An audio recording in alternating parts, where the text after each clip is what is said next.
Hello again and welcome to another edition of Newsmaker of the Week. I'm Leon Warden and we're taking a show on the road this week. Come out to Benson, Arizona, to the home of Cowboy poet Baxter Black. Welcome to the show, and thank you for having us. You came along. Well, was the choice of this or your office? We're having what some would consider inclement weather, but of course it's raining in California too. Mm-hmm. And we like this rain. We don't get the abuse that you seem to get because you have houses built on the side of mudslides. Yeah, we sure do. We sure do. And that's not quite an issue here, but rain is so critical in Arizona and California, and so we sort of take it whenever we can get it. Nice. Well, tell us about your ranch. What do you do here? Well, as you can see, I built it so we could have interviews.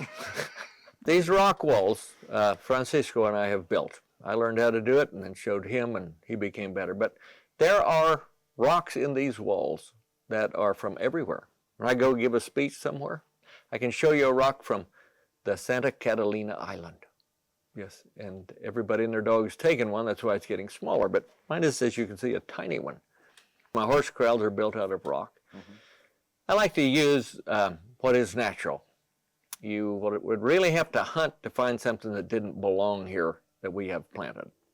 My wife's rose is an exception. But we live with the mesquite and the catclaw and the white thorn and the cholla and the bisnaga. Everything here is in Spanish. This is not a place where you can go out and look at your cows. Okay. Let's just walk over the fence. Look at this beautiful pasture full of cows. When we go out to check our cows, we're mostly trying to find them. This is a great place to be a cowboy because you can't drive a four-wheeler 10 feet out into this stuff. You know, there's a school of thought that you can't be a real cowboy poet or cowboy entertainer or cowboy singer or whatever if you don't get out there and cowboy. But then there's a lot who don't. I mean, Gene Autry never cowboyed before he became a cowboy singer. What's your take on that? Well, my take on it is simply this, because I do not discount that good writing can come from anywhere. And this isn't even in defense of that stance you're making, but it could be. It is the truth in humor that makes it funny. That's why there's no science fiction jokes. See? Okay. So if you're going to tell a story about cowboys, you got to kind of know what you're talking about. Mm-hmm. But on the other hand, my whole way of looking at it in the cowboy poetry deal is anybody is welcome. The difference between a gathering and a show, for instance, a gathering means that anybody can come and stand up there and tell his poems. Mm-hmm.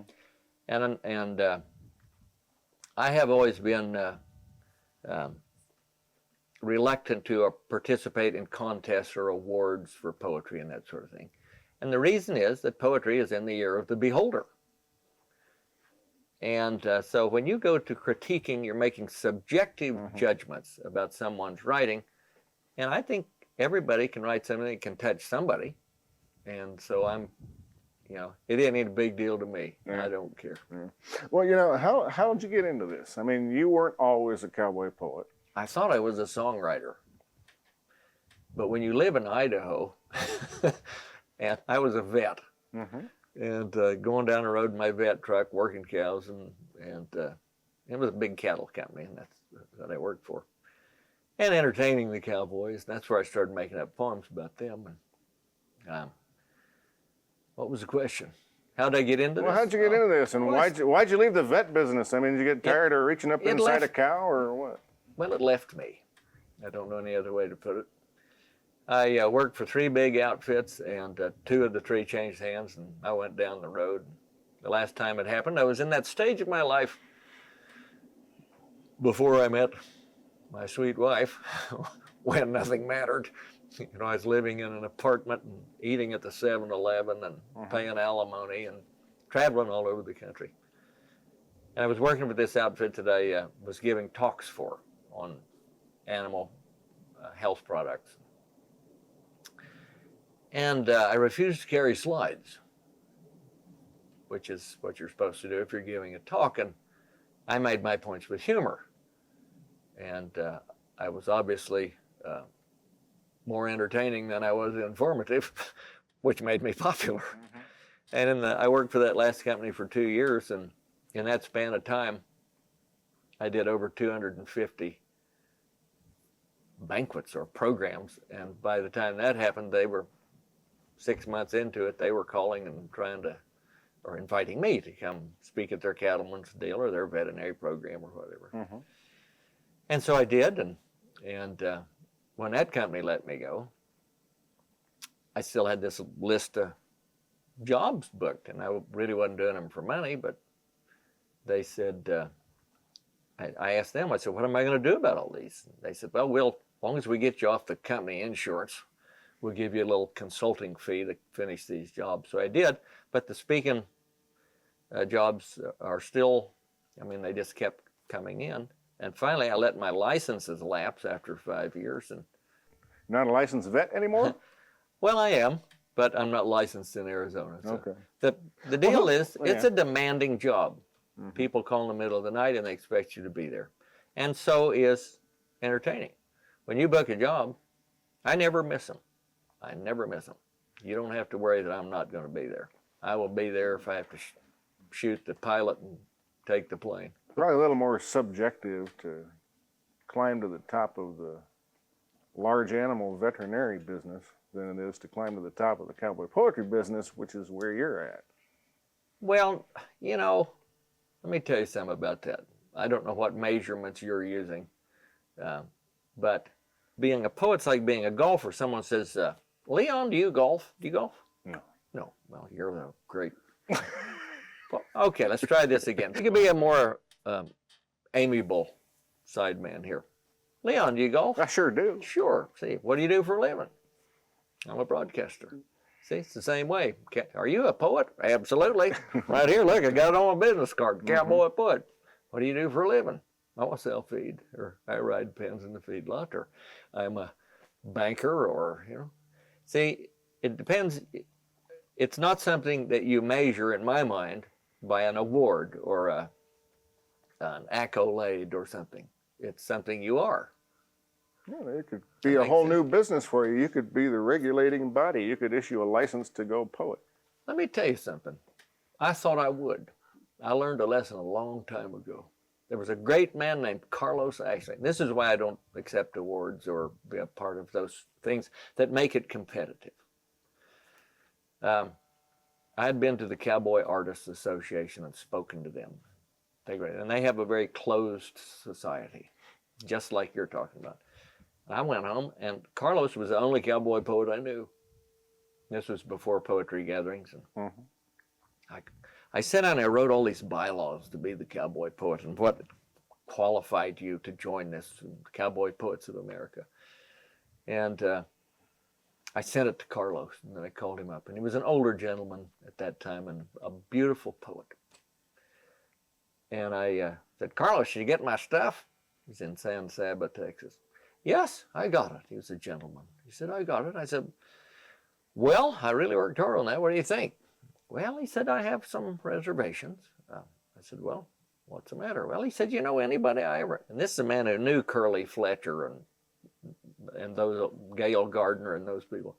He said, you know anybody I ever knew that wrote cowboy poetry was kind of a renegade kind of a person. And they probably wouldn't, you know, it isn't the kind of thing they'd want to be a part of. And I said, well, Carlos, got me and you, that's a pretty good start. He said, well, I'll tell you what, son, I wouldn't join the son of a... So I took all these beautiful notes I'd made and I threw them in the trash right there. And I realized right there that he knew exactly what he was talking about. Because it's not, anytime a poet begins to organize something, it just goes down the toilet. Let me rephrase that. Anytime a cowboy tries to organize something, and I have watched it time and again. I watched Idaho and South Dakota, two good examples. Each form a cowboy poetry gathering, or club, association. Well, of course, in both states, there were two people who wanted to be the head man. So now each one of them, at that time, each had two. Right. So they immediately made it competitive. They fought each other. And I've always been thankful that Elko doesn't give awards, and because that way everyone's welcome. We don't give awards in Santa Clarita either. See, here's the difference. the Hollywood people need awards, and they need to be recognized. And there's something to be said for trying to get children involved, as the Sierra Vista poetry people get children involved, and Red Steagle gets children involved. Mm-hmm. And there's something to be said for that. But to make it singers, almost every musician, and I'm telling you, the cowboy poetry deal saved Western music. Yeah, how so? Well, every singer you can name outside of Riders in the Sky probably would not be making a living if it wouldn't be for the poetry gathering. The cowboy poetry gathering saved Western music, gave it this renaissance that it's had. They all have a chance to make records. They all have a chance to get a contract, and virtually every one of them that comes has a secret desire to get a record contract or to be able to make CDs that'll really sell. Mm-hmm. And there is a chance for a singer. However, there is no chance for a cowboy poet. You know, if you could name 5 of them that make enough to buy a car, Mm-hmm. you'd be doing good. Who do just that for a living? Yeah, it's not something you do for a living. It's something you do. You come to a gathering and you're a part of it, and you do your poems, and maybe you get your expenses paid, or you get something. Mm-hmm. But there's a huge difference between what a singer can potentially get out of it than a poet. So if somebody asks you who you are and what you do, well, it's kind of whoever's asking me. You know, it's like I've written 2 or 3 poems along this line. Are you a cowboy? Well, it depends on who's asking me. Mm-hmm. And if it's a couple of top hands, I'll say, well, let me just hold your horses, boys. But if you need somebody to go out and help you gather cows or you do that too. Well, you know, I can do that, but You get a 6 steer, go see Baxter. yeah, I can take care of that. My definition of a cowboy is someone who can replace a uterine prolapse in a range cow in a 1,000-acre pasture with nothing but a horse and a rope. Mm-hmm. And I know people who can do that. And write songs about it and tell poems about it. Well, cowboy poetry, here. No, that was Kind my of sounds like an oxymoron. I mean, how much That's why- poetry goes on these ranches? None. I never knew a cowboy poet till I went to Elko. Mm-hmm. I shouldn't say that. Nyle Henderson, I had seen a poem of his.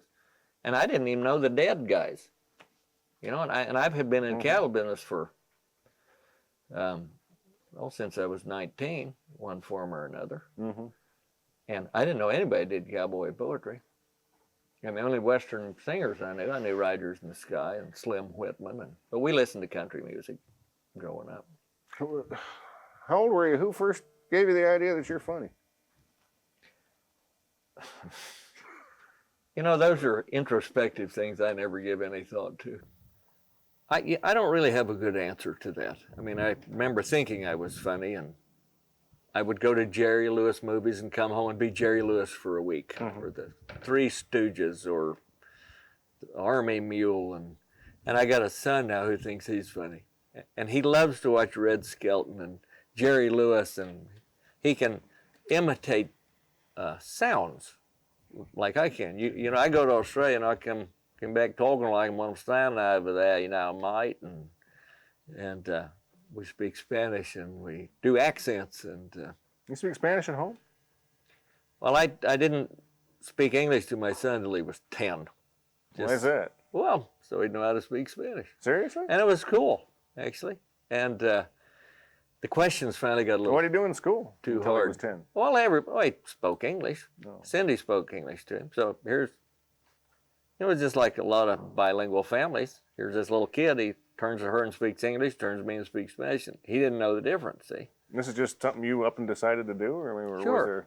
Well, I asked Cindy if she'd care, and she didn't. He's got a pretty accent, So anyway, it's a good thing, and it's handy around here. I think I read somewhere, did you play the guitar too? Yes, I do. I do a lot of things not as well as I'd like, but How well do you play the guitar? well, pretty well. I like big band music, but I'm a journeyman musician. I grew up seconding people, and I had a band in the old days, but Did you? sing a little bit. Really? But I thought I was a songwriter. Sing something. I was hanging around town in a house of ill fame. No, I better not sing. It's the original Curly Fletcher. You yodel too? Yodelee, yodeloo, yodelee. Eat your heart out, Don Edwards. No. And you've had some songs recorded by some of these. I have. It's sort of a pity recording. I think Jack Hanna with the Sons of the San Joaquin has taken 3 songs that I wrote and rewritten them in spectacular fashion. And, Ian Tyson has done the same thing. Red Steagall, Ed Bruce. It's cool. They'll all be, I'm not Red Steagall this year, but, Jack Hanna, Sons of the San Joaquin, Don Edwards. Yeah.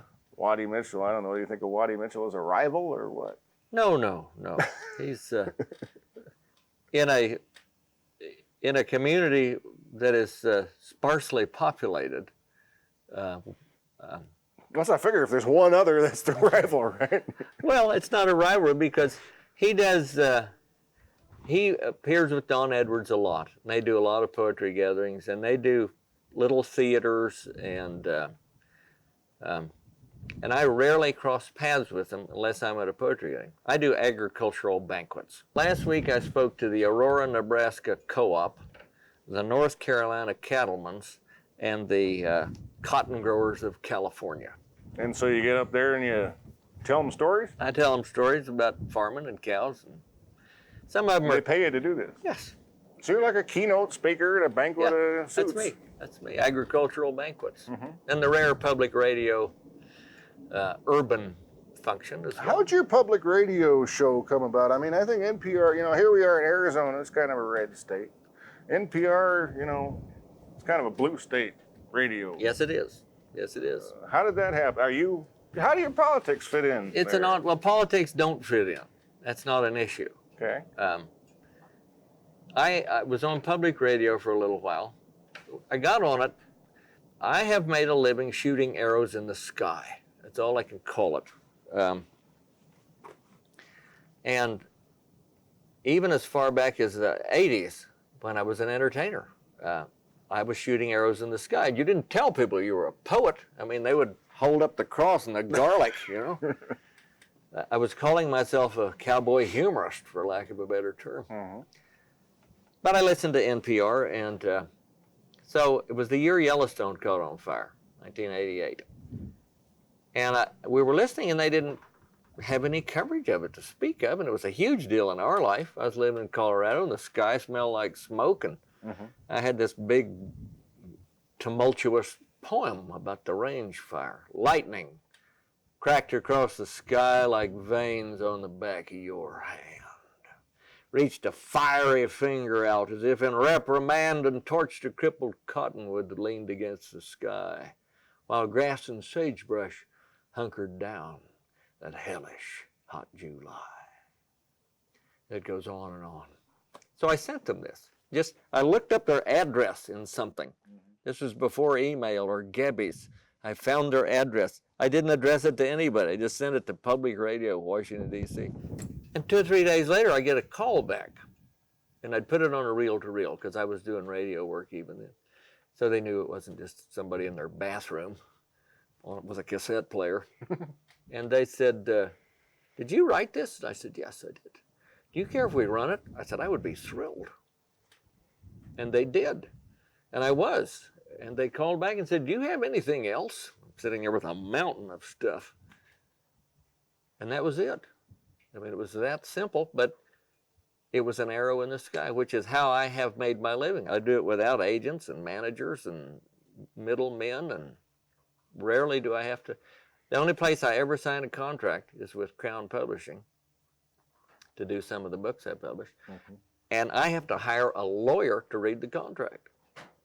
But virtually all my business is done on a handshake. Where do you get inspiration for your poems, and how long does it take you to write one? If I didn't go on the road, I would not be able to write because they tell me the stories. All these places I speak, we do about 60, 70 jobs a year. They all have a story. They all come up to me, and you cannot make up things that are funnier or worse than what they tell you. Give you a brief I was in Utah, Richfield, Utah, out in the sticks, Mormon community. And I'm standing there signing books or something. This young man walked up to me and he had his hat pulled down. I don't know if this hat will quite fit it. Pulled down just far enough to where the tops of his ears were flat. And I reached out to shake his hand, and he held up both arms and both wrists were in a cast. I said, "Carpal tunnel?" He said, "Rodeo." I said, "Broncs or bulls?" He said, "Team roping." I said, "That had to be an awful wreck." He said, "The healer saw it better than I did."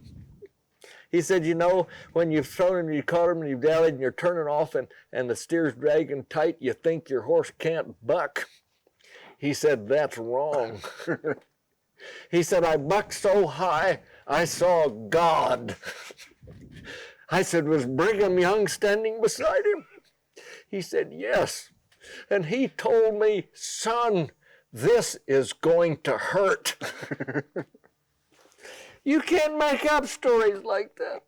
Well, you know, a lot of poets and cowboy songwriters, it seems like, either have, you know, a couple recurring themes are, you know, reverence for the land and, Sure. I don't know, you know, Ride for the anti-progress and anti-subdivision and things like that. And then on the other hand, for a lot, it's there's a lot of God in it.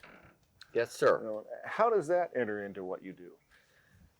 Well, we are pretty active church people, and I believe in life after death, and I believe in telling people about it if I at least think they need exposed, or I would like to expose them.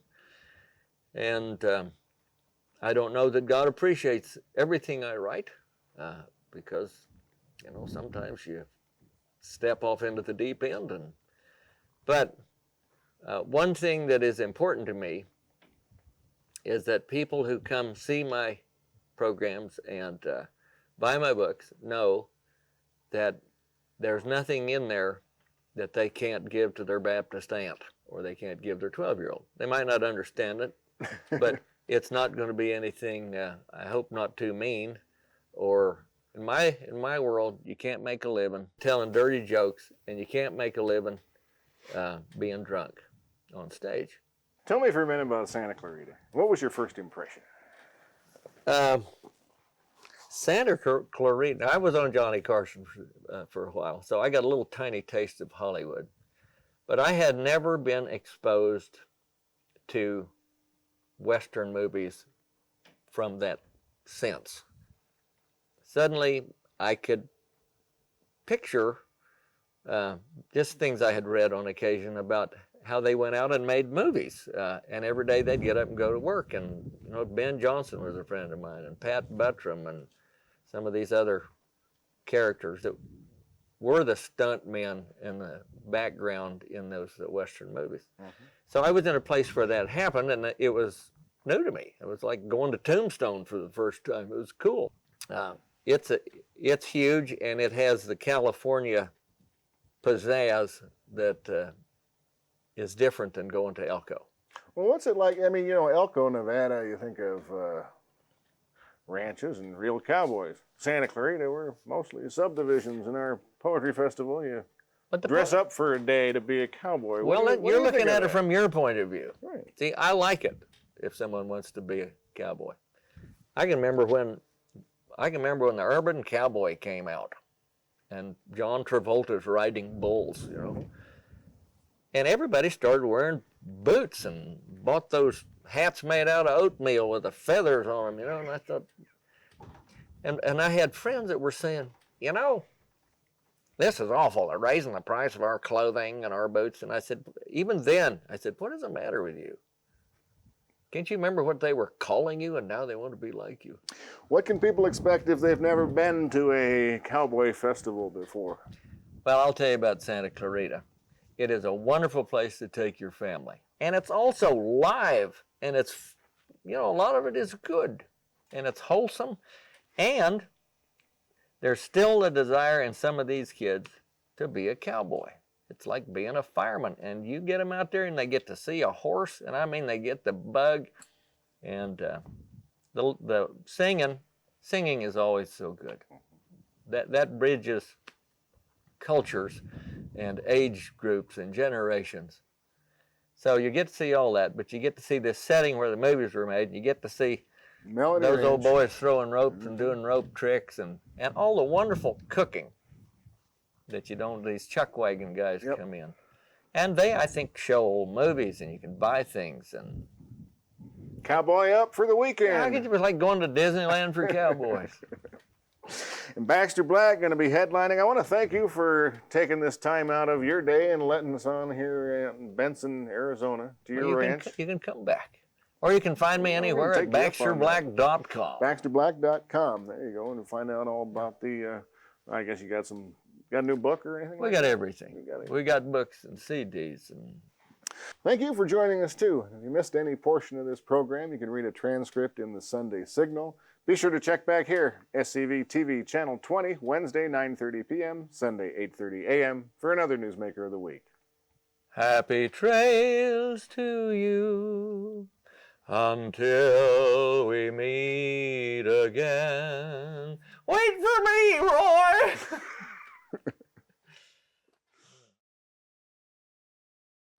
They call them a vanishing breed. They write books and take pictures and talk like they're all dying out, like dinosaurs going to seed. But that's my friends they're talking about. Like Tex from Juniper Mountain. He carved out a way of life where only the toughest prevail. He's 67 and counting. And his sons now follow his trail. And Mike, who still ain't got married, at home in the seat of a saddle, sagebrush aristocrat. I reckon that's how he'll be buried. A horseback, still wearing his hat. And Brian and Albert and Floyd, cowmen as good as the legends to whom their livelihood's linked, who'd be just a little annoyed to know they're considered extinct. They say they're endangered species, destined to fade into footnotes like ropes that never get throwed. To that I reply, bull feces. They're just hard to see from the road.